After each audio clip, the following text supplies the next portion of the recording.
remaja jurnalistik Man 1 Bangka Barat. Balik lagi di podcast Superman, suara pelajar Man 1 Bangka Barat.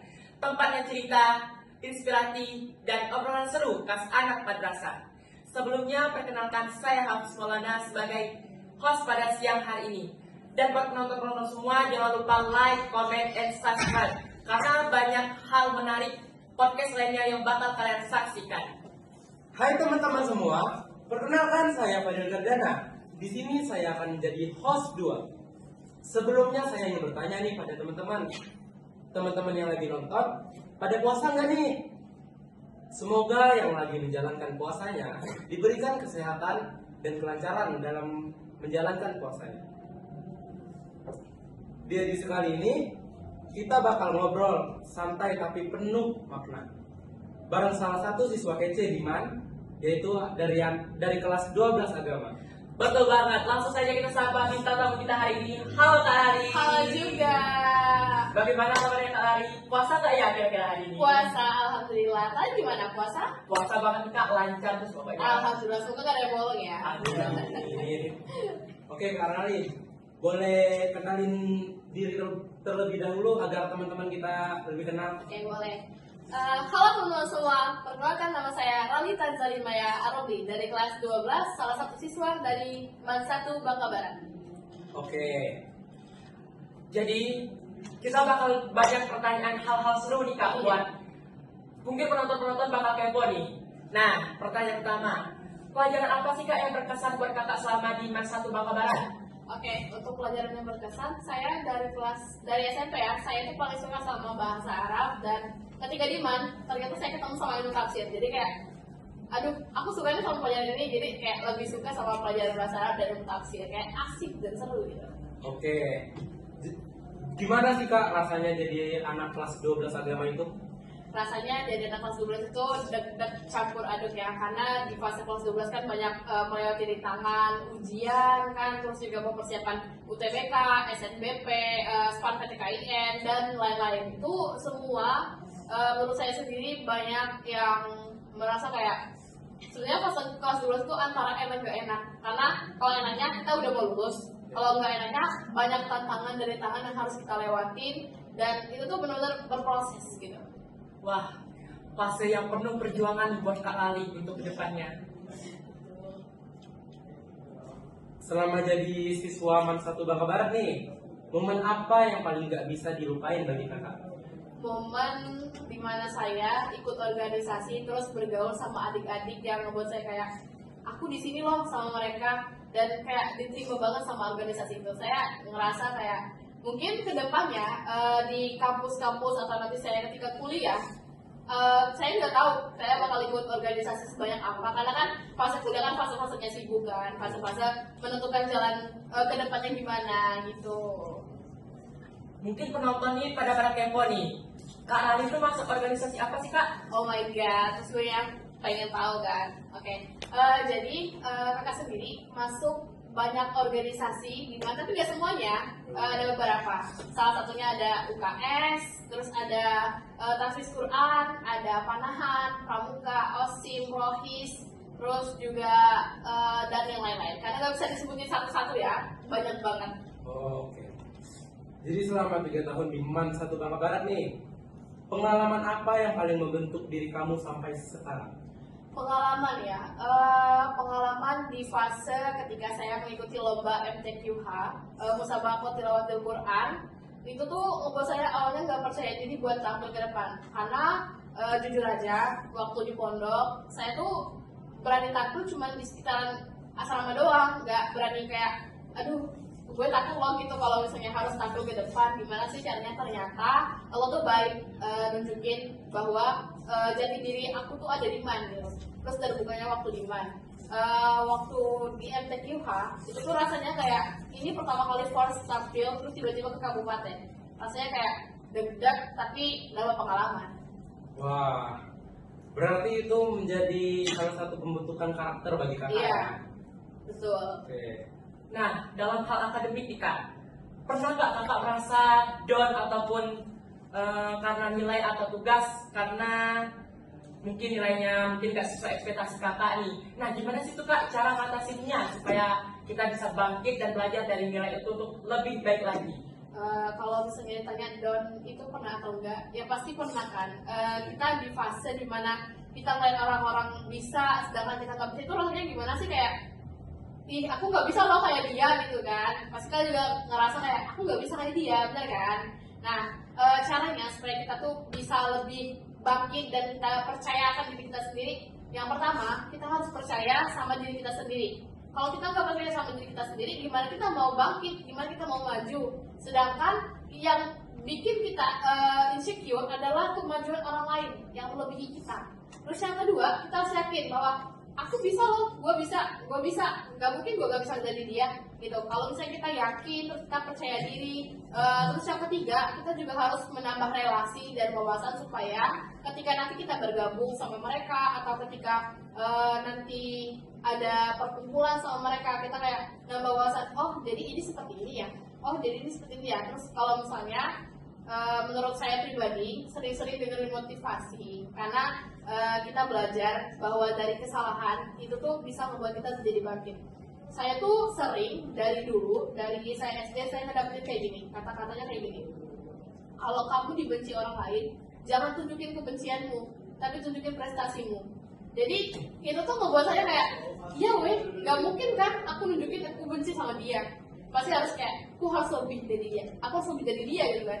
Nah, jadi dari situ saya selalu menanamkan bahwa kita jangan terlalu down ketika kita di fase kita tidak bisa melebihi orang lain, tapi kita berusaha dan ikhtiar, karena sesungguhnya Allah beserta orang-orang yang sabar. Wow, keren banget jawabannya Kak. Gak nyangka selama perjalanan Kakak di Iman ini banyak banget berarti ya Kak ya. Iya, Banyak betul. banget. Nah, Kakak ini kan mengikuti banyak organisasi kan ya.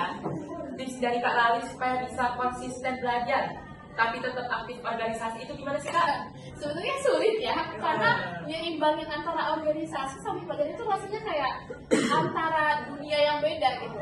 Jadi kita perlu tahu tupoksinya gimana, terus harus tahu porsinya gimana gitu kan. Kalau misalnya ditanya caranya nyimbangin dua-duanya gimana, kita harus yang pertama, karena kita di lingkungan madrasah dan tugas siswa itu adalah belajar. Saya pernah kan pepatah bilang kejarlah ilmu sampai ke negeri Cina. Jadi tugasnya pelajar itu kan belajar ya. Jadi yang pertama kita usahakan untuk belajar dulu, terus kita memahami materi-materi dulu, ikut ulangan dulu dan sebagainya.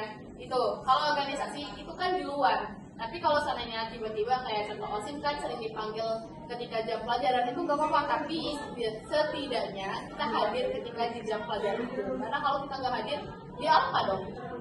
Jadi harus tetap ke pelajaran dulu, baru kita bisa menyimpangkan ke organisasi gitu.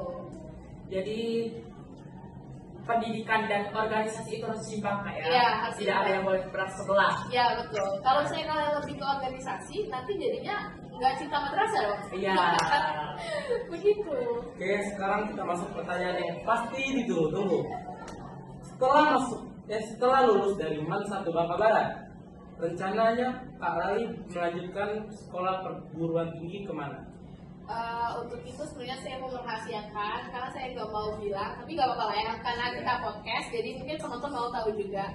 Jadi mungkin setelah saya lulus, saya bakalan ikut atau saya udah mendaftar di SPAN PTKIN. Nah, saya mendaftar di Universitas Islam Negeri Alauddin di Makassar, Sulawesi Selatan, dan Universitas Islam Negeri Syarif Hidayatullah di Jakarta. Gitu. Oke, mungkin boleh dijelaskan atau dikasih tahu kepada teman-teman yang nonton nih, jurusan apa yang kakak ambil di universitas tersebut? Untuk jurusan atau prodi yang saya ambil di universitas nanti, saya mengambil 2 dan itu sama, cuma beda universitas.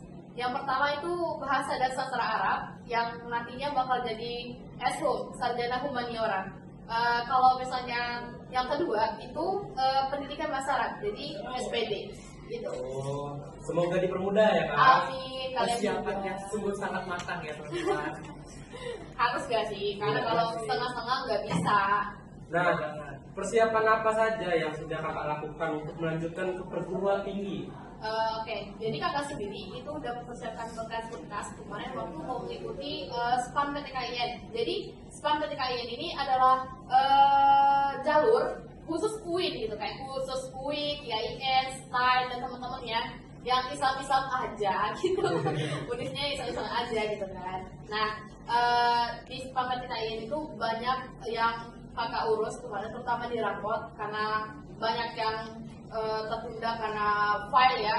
Jadi kemarin tuh sempat error dikit, tapi abis itu langsung finalisasi. Nah, teman-teman, ternyata jadi anak kelas 12 tuh gak selalu enak, gak selalu juga susah. Betul. Mungkin ada titik enaknya, mungkin juga ada titik susahnya buat seseorang pun. Nah, bagi Kak Ali ini mungkin terkendalanya di dalam sistem file-file ya, kayak Iya. dalam berkas-berkas. Mungkin ada juga rasa deg-degannya buat keterima atau Betul, tidaknya di benar. perguruan tinggi itu. Iya. Nah, dalam hal pengembangan diri, Kak, perubahan terbesar dalam Kak Rali sejak kelas 10 sampai sekarang itu apa sih, Kak? Kelas 10 awalnya saya masih malu-malu ya. Saya masih kayak, ih, aku takut bergaul sama si ini, takut si ini kan. Tapi ternyata setelah saya dalami lagi masuk ke fase kelas 10 semester 2, kelas 11 semester 1 dan seterusnya, upgrade diri saya yang paling saya banggain gitu ya. Maksudnya nggak semua orang langsung bisa gitu. Maaf ya, bukan mau sombong, tapi emang dari saya pribadi itu yang saya rasain. Jadi saya ngerasa dari kelas 10 itu ada perkembangan di public speaking. Saya awalnya nggak bisa public speaking, dan tiba-tiba karena sering join organisasi, sering ikut bantu sosialisasi di organisasi, jadi itu bentuk pengembangan diri saya terhadap diri saya sendiri karena saya bisa public speaking. Oke, jadi ngikut-ngikut organisasi itu membawa dampak positif Iya, ya. betul. Bisa mengembangkan diri kita, Iya. mengembangkan public speaking, Iya. menjadi pribadi yang Percaya lebih diri. Iya, betul. percaya diri. Nah, untuk Arali ini, sekarang waktunya kamu kasih motivasi buat adik-adik yang lagi nonton nih.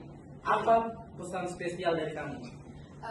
Untuk adik-adik yang lagi nonton, semoga apa yang kalian inginkan itu tercapai, dan semoga apa yang selalu kalian impikan itu bisa kalian gapai. Tapi tidak lupa, semua itu butuh usaha, karena mendapatkan sesuatu itu tidak langsung instan, tapi berproses. Jadi jadilah diri kamu sendiri, jangan pernah jadi orang lain, karena itu tidak enak. Keren banget. Semoga motivasi apa yang Kakak Rali sampaikan mungkin bisa bermanfaat atau mungkin menjadi langkah buat kami, Iya. bahkan penonton ke depannya. Iya, betul. Mungkin semoga mereka menjadi orang yang lebih baik dari diri sendiri. Iya, betul. Bisa menjadikan orang juga, bisa menjadikan orang lain sebagai motivasi untuk Iya, diri ke depannya. Dan jangan lupa ya, harus temenan sama yang positive vibes, karena kalau kalian temenan sama yang negative vibes, kalian akan ngerasa jauh dari kata lingkungan yang baik. Kalau misalnya kalian di positive vibes, itu kalian ngerasa kayak, oh aku upgrade gitu loh, oh aku ada perkembangan baru loh. Oke, jadi kita harus terus memilah teman-teman yang ada di sekitar kita. Jangan sampai kita salah pergaulan. Oke. Sobat Superman, dari obrolan kita ini kita belajar bahwa masa sekolah itu bukan cuma tentang nilai, tapi juga tentang proses dan pembentukan diri. Ya kan, Kak? Betul, betul.